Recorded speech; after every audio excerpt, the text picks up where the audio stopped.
Palestine's push for a two-state solution may be at the crossroads. Recently, the Palestinian president said they could no longer rely on the U.S. to broker peace after it decided to recognize Jerusalem as the capital of Israel. The greater region is already in political turmoil, while Palestine itself is divided due to the internal disputes. We spoke to Palestinian Foreign Minister Riyad al-Maliki to discuss all this. I'm Ahmed al-Burai and you're watching One on One.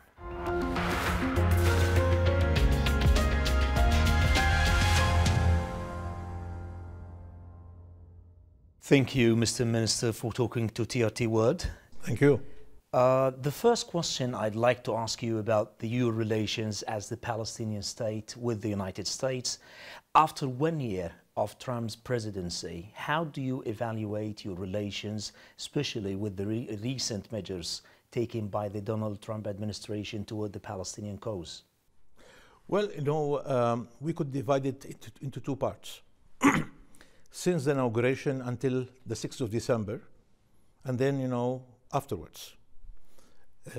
Since the inauguration until the 6th of December, our relationship went through good moments. President Trump visited Palestine. President Trump invited the Palestinian president to Washington. Both have met in Riyadh, and they talked by phone many times. His special envoys visited Ramallah tens of times. Our delegation went to Washington, met with their counterpart tens of times, and he assured us that he's not going to impose anything that will be contradictory to the Palestinian aspirations and their rights, and that he will consult with us on all the details in that regard. This happened until the 6th of December. So that part of relationship was, as I told you, a very good relationship. And then, his statement on December the 6th, which re-altered and changed completely, our assessment of that relationship. It took it 180 degrees.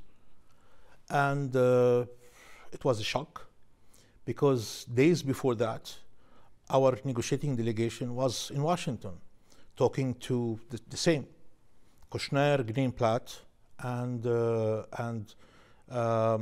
they assured us that there are no surprises.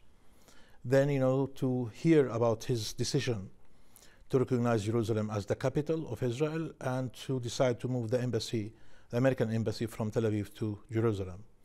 This really was the turning point in terms of relationships. So can we say that this was a turning point where now the Palestinian Authority does not perceive the United States as the broker for the peace process? You can say that.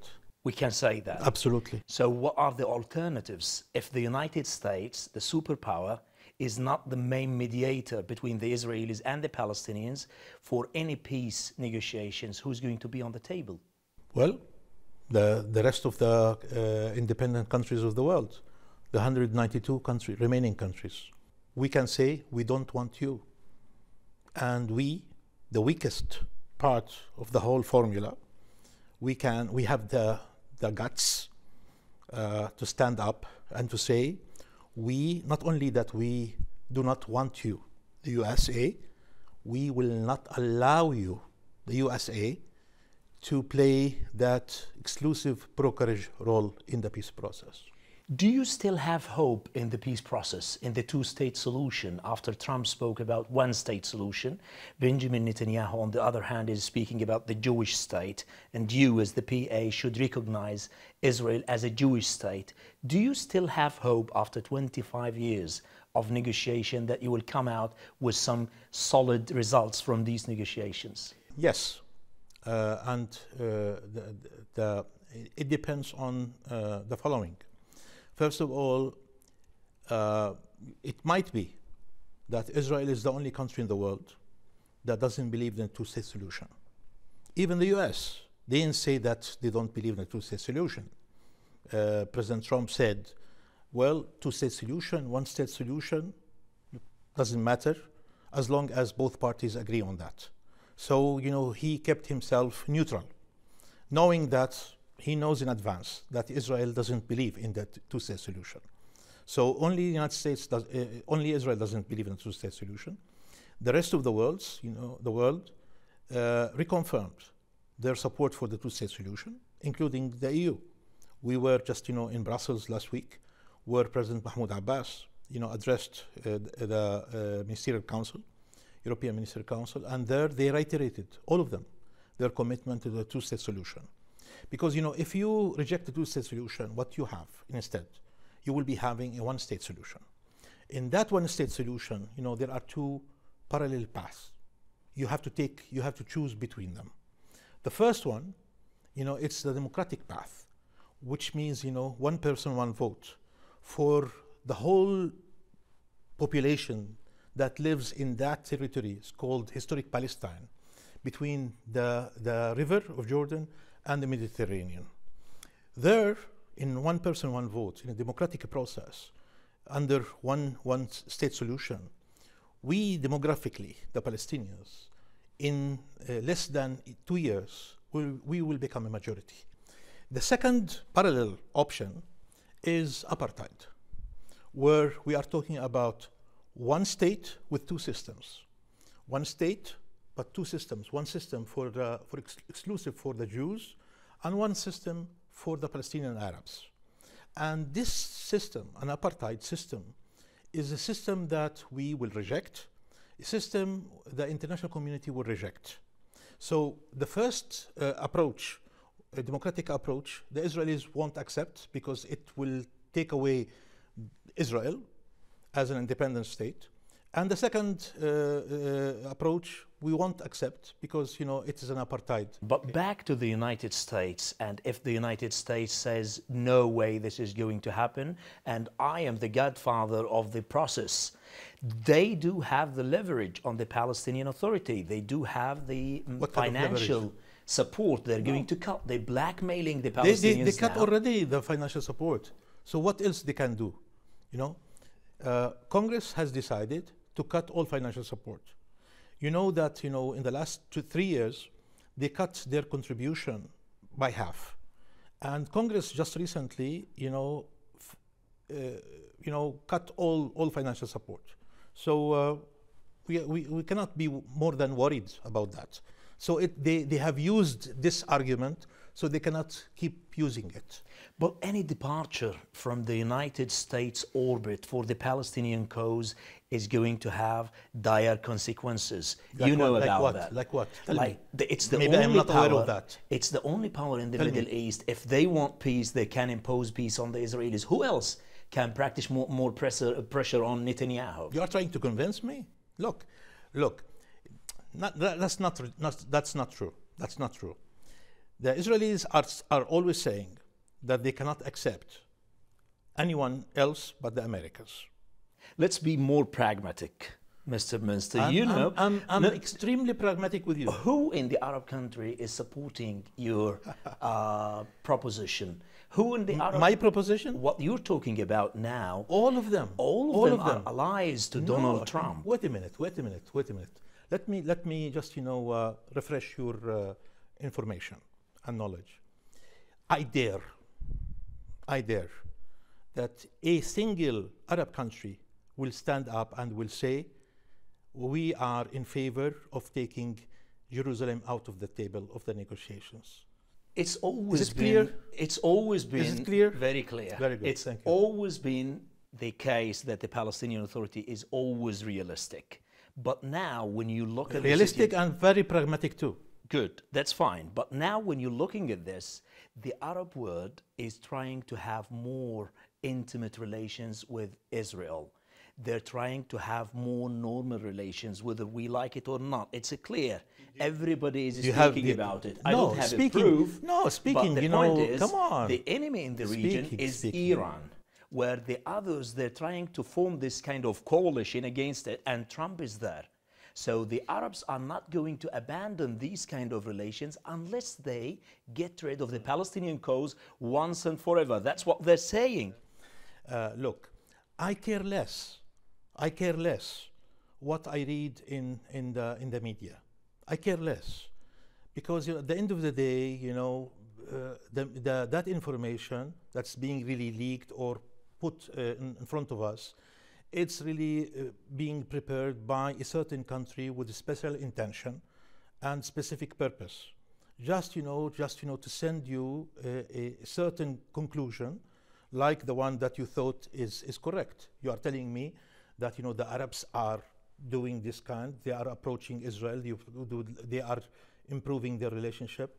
But you said at the same time that you don't have any evidence, to support your claim. Israel, and as a result, as a foreign minister of the state of Palestine, I cannot build my position based on rumors and speculation and media, information. With all okay, respect. there was no denial from any Arab capital, though the Israeli officials always day and night speaking about these kind of mending good relations with them. They could keep talking, about it all the time. But this will take me to the ultimate deal Donald Trump is always speaking about. What kind of this deal, speaking about the century deal with him. Egypt, Jordan? I don't know if he's aware.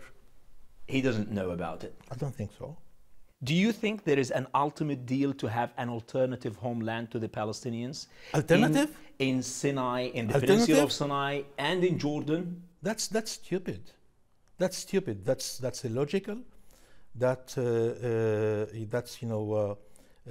counterproductive, and it's a waste of time. Absolutely. You as Palestinian Authority representative, what kind of cards do you have in hand to practice more pressure on the international community? Who in the world will support you in case the United States says, I'm out of the game? Look, I will refresh your memory again. If you recall, during the last days of December, the past, we went to the United Nations General Assembly, and we presented a resolution against the United States of America when it comes to Trump's decision to recognize Jerusalem as capital of Israel and to move the embassy. Despite the pressure, intimidation, coercion, everything, saying that we are taking notes, we are taking names, we will disqualify you, for U.S. financial support, etc., etc. Still, 129 countries voted in our favor, and only 9 countries voted against us, with the Americans. With all the pressure, with all the intimidation, with all the everything. So at the end of the day, this really answers your question, because you asked me, who's supporting you, who's standing with you? Look, 129 countries stood with me, and United States of America couldn't rally to her support more than 8 countries, including Israel, and 4 or 5 small Pacific islands. Come on, it's total defeat to the American diplomacy, total defeat to the American policy, and it was defeated by whom? By a country that is still not fully independent, still under occupation. And so this is really the issue, Okay, now for the Israeli side, it's very active. Everyone who is observing the Middle East knows that Benjamin Netanyahu is very active in the shuttle diplomacy. He's been to India, to Africa, he's everywhere. What the Palestinian Authority is doing, India used to be one of the main supporters to the Palestinian cause. Where is the Palestinian cause in India, for example, in Africa? Okay, when you look at I will Israel. I will answer you. Look, again, I'm sorry, but I'm trying to refresh your information again. yes, Netanyahu went to East Africa, Netanyahu went to West Africa, Netanyahu went to India, Netanyahu went to United States, Netanyahu went to Moscow, etc., etc. But at the end of the day, when you wanted a position, we went to the General Assembly, United Nations. 129 countries have voted in our favor, including India. So at the end of the day, this is really what counts. This is what counts. Wait a minute. This is what counts. African Union had just 2 days ago its summit. Who was there? Invited by the African Union as special invitee, President Mahmoud Abbas of the State of Palestine. Nobody else is. He was the only one outside of the African Union who speaks in every summit in the plenary. Every summit in the plenary. Nobody else is. So what that really tells you? The Prime Minister of India, not only that they have voted in favor of our resolution, he's coming on the 10th to Palestine. A special visit only to Palestine. And he is going to announce financial support, to many projects, in Palestine. What that really tells you. Now, I want to move further to the Palestinian internal issue. Recently the US Treasury designated Ismail Haniyeh, the leader of Hamas political bureau, as a terrorist, and he was blacklisted on the list of the United States. Don't you have any worries that the PLO could be listed the same way, so there's no representative? You always say that the PLO is the sole legitimate representative of the Palestinian people. In case it was blacklisted the same as what happened to Ismail Haniyeh, what are the alternatives you have? And what's your reaction to this kind? Do you think this is a major threat? No. You are putting a lot of weight on the US. You're not putting that weight? No, absolutely not. Absolutely. You think that, a decision by the American administration to put the PLO into the terrorist list will make any difference? Will disqualify the PLO from being the sole legitimate representative of the Palestinian people? Or it will disqualify it, in terms of having good relations with 138 countries recognizing State of Palestine? You think that this will stop the 138 countries who have recognized State of Palestine from recognizing State of Palestine? Or you think this will close the 100 embassies that we have, around the world? Come on. Not, absolutely not. Absolutely not. No, please. What's your reaction about this? Be realistic. What about, okay, what you about are putting Ismail? a lot of weight on United States of America. It's not anymore. The PLO used to put that weight for anymore. more than 25 years. It's okay. But we never neglected the European Union. We never neglected the movement of non-aligned. We never neglected African Union. We never neglected South America. We never neglected any of these. So can we say there is a kind of unequivocal divorce between the PA and Washington in terms of peace mediation? No. What I will say, if the American administration will reconsider and change their mind, and take off the table that decision that they announced on the 6th of December, the last, about recognizing Jerusalem as the capital and stopping, the idea of moving the embassy, we might also reconsider. So we are giving them a chance to reconsider. Okay, that's fine. Going back to the Palestinian cause and Ismail Haniyeh, Hamas leader, what's your reaction? What do you think about this kind of move? And will this affect any prospect reconciliation between Fatah and Hamas? No. Do you think that, when two Palestinians speak, we need the Americans to decide if we are allowed to speak? Or we will ask the Americans, so what do you think? It's not a veto or we ask the Americans, what do you think about us before we speak between ourselves? Come on. No, absolutely not. We will continue with our reconciliation process. Yes, we know that, the timing is important because, it tries to undermine the possibilities of continuing, the reconciliation process and undermining the reconciliation process. But we are determined to continue with the reconciliation process because it's in the vested interest of Palestine.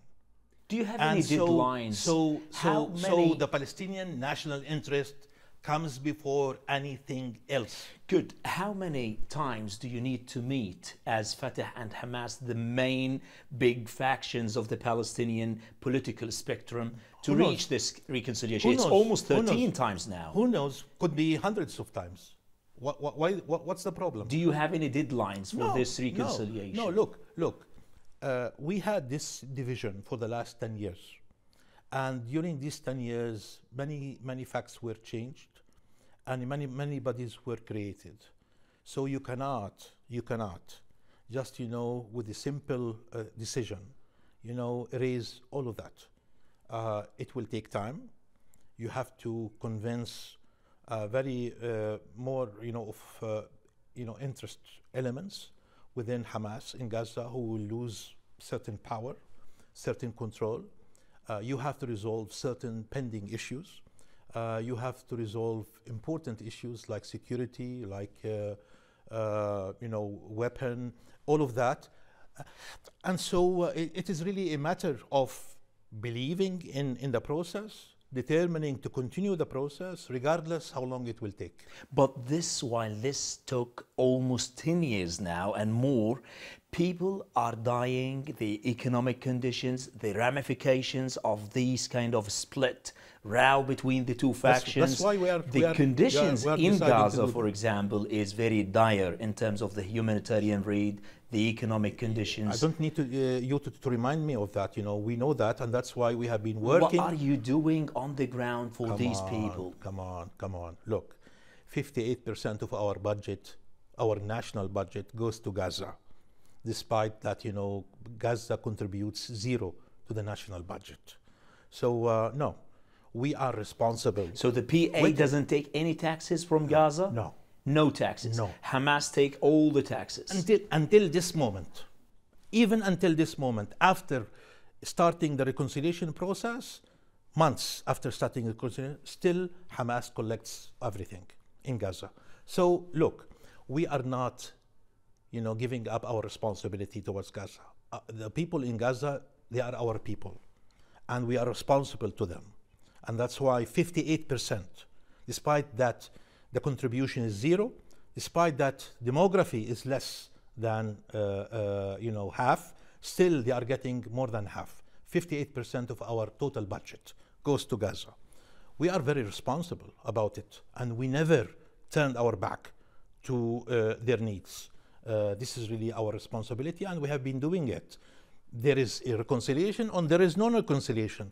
During the last 10 years, there was no reconciliation. Still, we were very responsible and responsive in terms of really taking responsibility and paying for everything, in Gaza. Everything in Gaza. The whole region is already in turmoil, and you know about the Arab Spring and what happened later for more than 8 years now.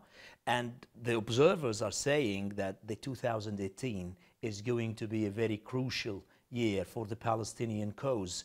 Are you optimistic or pessimistic about the future of the Palestinian cause? Some are so pessimistic to the extent that they say it's going to liquidate the Palestinian cause once and forever. Do you think this is the first time that there is an intention by a country or a group of countries to liquidate the Palestinian cause? This is not the first time. And they failed all the times. They have failed. Why they have failed? Because we are determined, we are eager, we are strong, we are committed, we are united, and we resist that. So I don't have any problem. Do I have worries? Yes, I do have worries. If not, then I will be not realistic. Yes, I do have worries.